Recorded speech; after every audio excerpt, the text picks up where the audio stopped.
နော်ဒါအောက်ကကန် ခုနပဲဒီဘက်ကညာပဲပေါ့ โอเคဒါဆိုဒီကဟိုပေါ့စေးမှုတ်ထားတဲ့အရာတွေဘော်ဒီထုထားတဲ့အရာတွေရှိလားဒီတန်ပြားမှာဒါတွေကြည့်ရတာပေါ့ အေးပေါ့အဲ့ဒါတွေကြည့်ရတော့စိမ့်မှုတ်ထားတာလားငါကဘော်ဒီပဲထုထားတာလားအဲ့လိုလေးပေါ့ပြီးတော့တိတ်မတင်ငါဘူးလို့ဒါဖြုတ်ကြည့်ဒီမှာလည်းလိုင်းတာပါတယ် โอเค ဒါဖြုတ်ကြည့် โอเค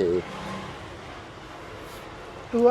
ရေဝင်လို့တန်ကြီးကြိုက်တာနဲ့တိုက်ထားလို့တန်ကြီးကြိုက်တာနဲ့မတူဘူး โอเค